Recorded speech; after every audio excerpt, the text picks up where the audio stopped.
oleh mereka adalah bongkar kuburan rata dengan tanah, tempat-tempat situs sejarah bongkar, Babu Bani Syaibah bongkar, tinggal makom hadratir Rasul SAW dan Sayyidina Abu Bakar Umar akan dibongkar. Prinsip Islam mudah.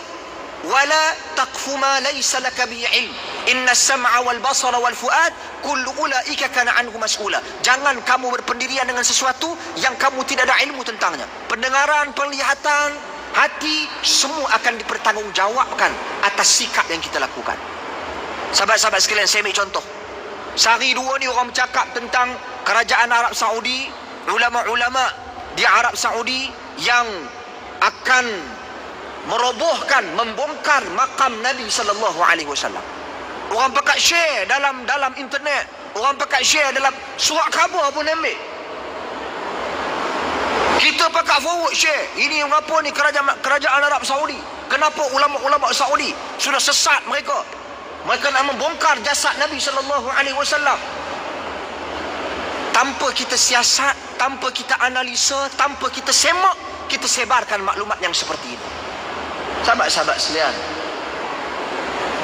sebenarnya apa yang dibincangkan oleh ilmuwan Islam, ulama-ulama Islam di Saudi selama ini, bukan baru hari ini dah lama dah.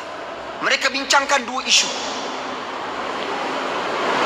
Pertama sekali, kedua-dua isu ini dibincangkan oleh kerana cadangan untuk memperluaskan dan membesarkan Masjidin Nabawi. Sebab kalau siapa-siapa yang selalu ke Mekah, saya yakin ada daripada kalangan kita pun dah pergi Mekah, pergi Madinah, dia tengok di bahagian kanan, bahagian kiri, bahagian kanan, bahagian belakang masjid dah penuh. Dia dah extend sampai ke belakang. Tinggal bahagian depan. Bahagian depan ini berhadapan dengan Masya Allah, tempat solat bahagian depan sekali, imam dan juga makam Nabi SAW, dia berada dalam binaan yang dibina oleh kerajaan Osmaniyah Turki. Kubah Hijau. Kubah Hijau itu bukan zaman Nabi. Cek bagi perhabis. Kubah Hijau itu tidak ada langsung relationnya dengan makam Nabi. Tak ada langsung. Dia bukan dibina di zaman Nabi SAW. Dia dibina di zaman kerajaan Osmaniyah Turki, ratusan tahun selepas kewafatan Nabi SAW. Jadi bila nak perbesarkan masjid, nak kedepankan lagi, ada dua isu yang dibincangkan. Satu, berkenaan dengan mengalihkan kubah. Kita nak alih kubah ni. Dan bukan sahaja isu nak alih kubah, juga berasaskan hadis Nabi SAW yang mana Nabi melarang binaan di atas kubur Nabi SAW. Bahkan dalam satu hadis sebelum kewafatan Nabi, Nabi pernah bersabda, la taj'alu qabri masjidah. Jangan kamu jadikan kuburku tempat untuk kamu bersujud. Jangan. Jadi hadis ini sebagai asasnya, kerana itu timbul cadangan, tak apa, kubah kita boleh alih, bangunan ni kita boleh alih lagi ke depan. Tu satu, nak alih kubah bangunan. Kedua, iaitu binaan masjid yang baru ini dibina luar daripada kawasan kubur Nabi sallallahu alaihi wasallam. Maknanya selepas binaan itu siap, kubur Nabi berada di luar. Ia tidak berada di dalam masjid lagi seperti hari ini. Bukan mereka berbincang untuk membongkarkan kubur. Tak. Itu salah faham. Bukan bongkarkan kubur. Maksud mengeluarkan kubur daripada masjid itu, binaan itu direnovation, orang bagi diubah suai, menjadikan kubur tempatnya berada di luar, tidak seperti dalam masjid pada hari ini. Faham? Assalamualaikum warahmatullahi wabarakatuh. Alhamdulillah, salatu wassalamu ala rasulillah, amma ba'd. Kaum muslimin yang dirahmati Allah subhanahu wa ta'ala, kali ini kami mengangkat isu klasik. Akan tetapi isu ini terus diangkat untuk menyudutkan dakwah yang dibawa oleh Syekh Muhammad bin Abdul Wahab, ya, dan juga sekaligus untuk menjelekkan pemerintahan atau kerajaan Arab Saudi. Di mana isu klasik ini adalah disebutkan bahwasanya pada zaman dahulu atau latar belakang Salafi Wahabi dan kerajaan Arab Saudi, ini mereka akan membongkar makam Nabi Muhammad Sallallahu Alaihi Wasallam. Dan kemudian mereka mengklaim bahwasanya merekalah yang berjasa menggagalkan proyek perobohan ya atau pembongkaran makam Rasulullah Sallallahu Alaihi Wasallam tersebut. Dan isu itu sudah dibantah oleh Ustadz Fathul Bari yang videonya sudah kita simak di dalam cuplikan awal, dan untuk video lengkapnya bisa langsung lihat di deskripsi video ini. Kemudian Ustadz Salman Ali ini juga membahas permasalahan yang menyangkut akan isu ini di dalam dialognya dengan duo Aswaja beberapa waktu yang lalu, di mana beliau menjelaskan apa penyebab Syekh Muhammad bin Abdul Wahab pada masa itu banyak meratakan makam-makam yang dikeramatkan oleh kaum muslimin. Karena memang pada masa itu kaum muslimin ini selalu meminta kepada kuburan-kuburan orang soleh. Ketika mereka mempunyai hajat, mereka itu meminta kepada kuburan-kuburan orang soleh. Dan mereka meninggalkan berdoa kepada Allah Subhanahu wa Ta'ala. Jadi doa kepada Allah Subhanahu wa Ta'ala sudah tidak mereka kerjakan. Mereka lebih memilih untuk berdoa melalui orang-orang soleh, menyebut nama orang-orang soleh yang sudah meninggal di kuburan tersebut. Ya, seperti orang-orang yang berbuat syirik, yang mereka itu meminta dengan menyembah kepada Wat, Suwa, Yaghut, Ya'uq, dan Nasr. Di mana Wat, Suwa, Yaghut, dan Ya'uq, dan Nasr ini adalah orang soleh yang ada di zaman Nabi Nuh alaihissalam. Kita simak video penjelasan dari Ustadz Salman Ali ketika berdialog dengan duo Aswaja. Sebagaimana Muhammad bin Abdul Wahab telah merobohkan makam keramat di Pulau Besar juga telah dirobohkan. Tindakannya sama. Kita boleh main retorik, kita boleh main nak cerita, boleh, tak apa. Seorang kalau nak pergi ke kubur nak menangis, boleh biar. Tapi kalau ini menjadi budaya, semua orang daripada nak pergi masjid, dia pergi ke kubur. Daripada nak minta kepada Allah Ta'ala, dia minta kat kubur. Ini akan membawa kerosakan yang besar.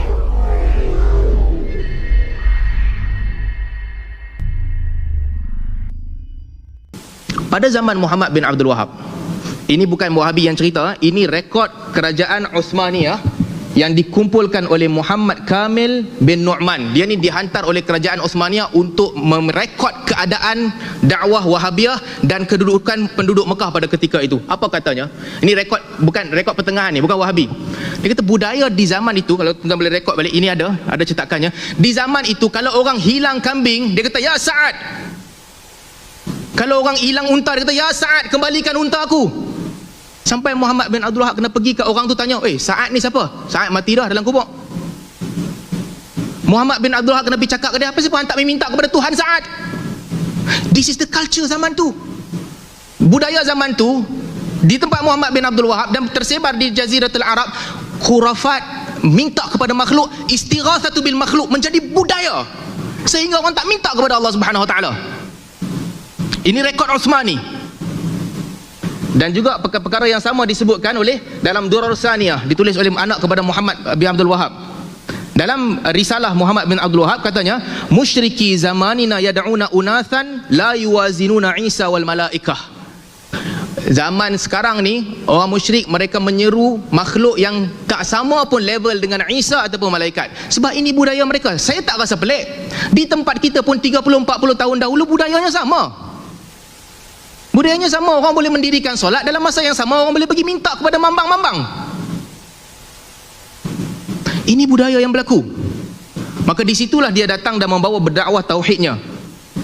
Baik, kalau nak kata tak boleh kata ini syirik, orang buat tawasul sahaja, tak boleh kata syirik. Tinggalkan Muhammad bin Abdul Wahab sekejap. Mari nak tengok ni. Apa kata jabatan ini fatwa Negeri Sembilan, ya, Negeri Sembilan. Apa katanya?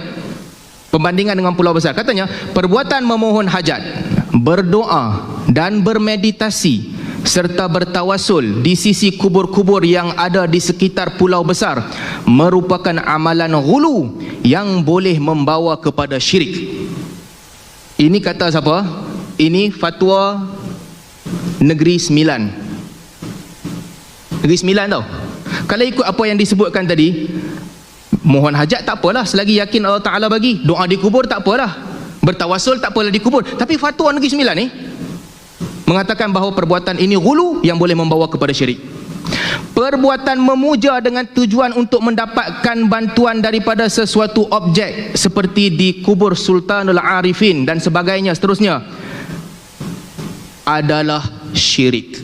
Adalah syirik. Zaman lah ni sikit sangat orang yang pergi memuja di kubur. Tuan-tuan, kalau tuan-tuan tengok di TV dan juga cerita orang dulu-dulu, berapa ramai orang yang buat begini. Jabatan Agama Islam kata syirik. Kita patut berterima kasih dengan gerakan reformis. Tak kisahlah Wahabi ke, Ikhwanul Muslimin ke, siapa ke yang datang, yang telah mengubah dan membebaskan masyarakat daripada kekalutan ini. Dan sebagaimana Muhammad bin Abdul Wahab telah merobohkan makam keramat di Pulau Besar juga telah dirobohkan. Tindakannya sama. Kita boleh main retorik, kita boleh main nak cerita, boleh, tak apa. Seorang kalau nak pergi ke kubur nak menangis, boleh biar. Tapi kalau ini menjadi budaya, semua orang daripada nak pergi masjid, dia pergi ke kubur. Daripada nak minta kepada Allah Ta'ala, dia minta kat kubur. Ini akan membawa kerosakan yang besar. Sebab itulah Sayyidina Umar radhiyallahu anhu, Sayyidina Umar apabila dikhabarkan kepada beliau dalam riwayat Abdul Razak, para sahabat Nabi yang pergi ekspedisi perang jumpa kubur Nabi Daniel terbuka. Orang pergi ke kubur tu, orang minta kepada Allah Ta'ala dekat kubur tu. Ramai-ramai orang pergi, jadi budaya. Sampaikan kepada Umar. Umar kata, keluarkan kubur Nabi Daniel, pergi ke tempat lain, gali 13 kubur tempat lain, tanam di salah satu supaya orang tak tahu dan dia tak buat benda begini.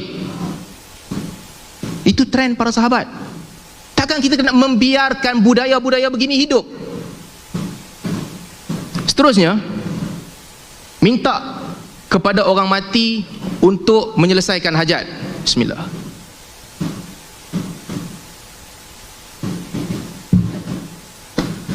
Apabila orang kata, wahai fulan, turunkan hujan. Wahai fulan, bagi kat aku anak. Wahai fulan, bagi suami aku jadi baik, tak lari keluar rumah malam-malam. Dia minta hajat yang mana Allah yang boleh bagi. Dia minta kepada orang mati. Perbuatan-perbuatan ini pada sisi ulama Wahabi adalah haram dan syirik akbar. Ini pandangan mereka. Dalam kitab Tauhid disebutkan, inna hadha huwa syirkul akbar. Clear, minta kepada makhluk. Ya, ada beza. Aswaja kata kalau selagi i'tiqad Allah yang bagi, Allah yang bagi, tapi minta ke makhluk. Yaghutha wa ya'uqa wa nasra, minta kepada orang-orang soleh zaman Nabi Nuh ni tak apa, boleh minta juga. Tapi as long as beriman Allah bagi, tak apa. Depa soleh. Minta kepada Isa, oh Jesus help me. Pasal apa? Memang aku minta kat Jesus, tapi aku yakin Allah Ta'ala yang bagi. Pada mereka tak apa. Tapi pada pandangan Muhammad bin Abdul Wahab, ini dikatakan syirik. Tak boleh. Hang niat apa pun tak apa, tapi jangan minta kat makhluk. Seterusnya, ini daripada kitab Tauhid. Ini teks ulama Wahabi, saya tak nak ulang sebab tadi telah disebutkan oleh pembentang daripada sahabat-sahabat daripada ARG, telah sebutkan. Perkataan mereka hampir sama dalam bab ni. Syirkul akbar. Syirkul akbar. Syirkul akbar alladhi yukhriju minal millah. Apabila seseorang minta kepada makhluk, makhluk tak boleh bagi. Bukan bidang kuasa makhluk. Walaupun hang niat Allah Ta'ala bagi, minta kepada makhluk tak boleh. Kenapa dianggap syirkul akbar? Kerana doa. Dan doa itu adalah ibadah. Dan Allah Ta'ala sebut, wala tad'u min dunillahi ma la yanfa'uka wa la yadurruka. Jangan minta kepada selain Allah sesuatu yang tak boleh bagi manfaat dan mudarat. Kita tak payah buat drama lah, minta ke orang ayat. Siapa pun tak boleh bagi ayat dalam dewan. Ayat ni banyak dalam Quran, nak carikan jumpa. Wala tad'u min dunillahi ma la yanfa'uka wa la yadurruka. Ini umum. Dia memerlukan taksis. Boleh tak minta? Adakah maksudnya semua tak boleh minta? Ada pengecualian. Pengecualiannya kalau orang tu mampu. Fastaghathahu alladhi min syi'atihi 'ala alladhi min aduwihi. Tak apa minta tolong kat dia. Wa ta'awanu 'alal birri wat taqwa. Tak apa minta tolong kat depa. A'inuni biquwwatin. Tolonglah aku dengan kekuatan kamu. Boleh tolong depa.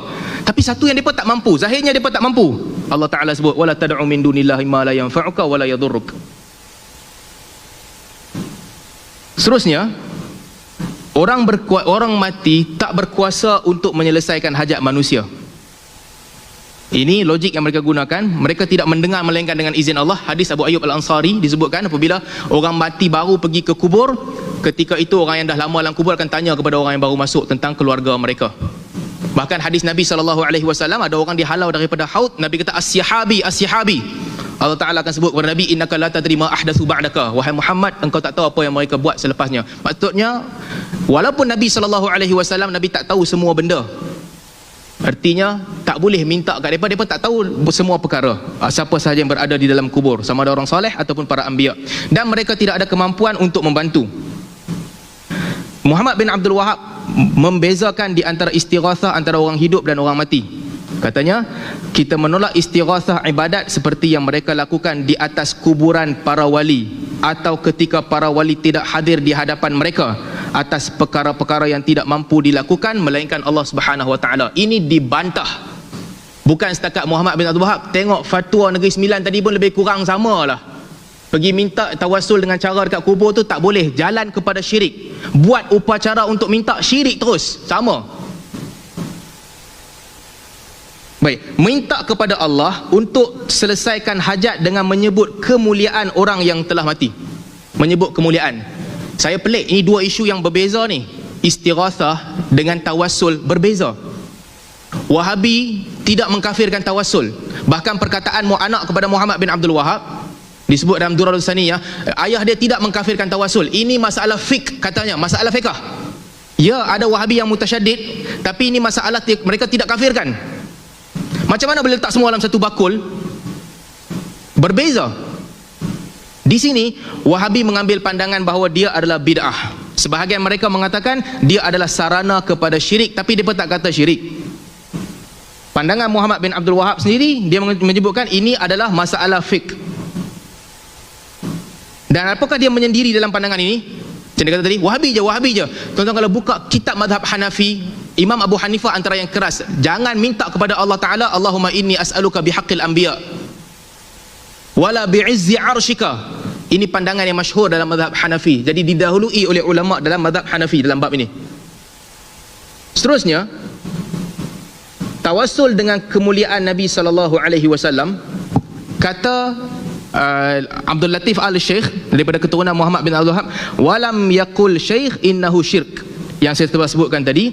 Fatwa ulama Wahabi berkaitan tawassul dengan kemuliaan Abdullah bin Muhammad bin Abdul Wahab katakan bid'ah madhmumah, lakinnaha laysat syirk akbar, bukan syirik akbar, kata bin Bas, bal hiya min wasail syirk, membawa kepada syirik. Utsaimin kata tawassul bid'i la yajuz, tawassul yang bid'ah tidak harus. Fatwa Lajnah Daimah katakan bid'ah muhdatsah, ini adalah bid'ah yang direka di dalam agama. Yang penting Muhammad bin Abdul Wahab sendiri dan majoriti ulama Wahabi tidak mengkaitkan isu ini tawassul dengan syirik. Tawassul dalam arti kata menyebut nama kemuliaan orang. Baik, minta orang mati doa kepada Allah Ta'ala, minta mereka doa kepada Allah Ta'ala. Di sini ada khilaf di antara mereka. Ada yang menganggap dia wasilah kepada syirk, ada yang menganggap dia adalah syirik. Perbezaan pandangan di kalangan mereka. Dalam kes ini, tuan-tuan boleh perhatikan setiap isu diperincikan. Minta dia doa berbeza dengan minta kepada dia, berbeza dengan minta kepada Allah Ta'ala dengan menyebut haqqi fulan. Janganlah letak semua dalam satu bakul, bawa semua nas-nas, Wahabi sesat. Tak kena. Berlaku adil lah apabila kita menilai orang. Kaum muslimin yang dirahmati Allah Subhanahu Wa Taala, semoga apa yang disampaikan oleh Ustadz Salman Ali ini menambah keyakinan kita bahwasanya dakwah yang dibawa oleh Syekh Muhammad bin Abdul Wahab adalah benar-benar dakwah yang mengajak kaum muslimin untuk mentauhidkan Allah Subhanahu Wa Taala dan meninggalkan segala sesuatu yang dapat mengantarkan kaum muslimin kepada perbuatan syirik. Dan agar kaum muslimin ini bisa berlepas diri dari perbuatan syirik dan pelaku kesyirikan. Dan kemudian kaum muslimin beribadah kepada Allah Subhanahu Wa Taala dengan cara yang diajarkan oleh Rasulullah Sallallahu Alaihi Wasallam, yang difahami dan diamalkan oleh para sahabat radhiyallahu anhum ajma'in khususnya, serta generasi terbaik umat ini yang dikatakan oleh Rasulullah Sallallahu Alaihi Wasallam. Semoga bermanfaat. Barakallahu fikum. Wassalamualaikum warahmatullahi wabarakatuh.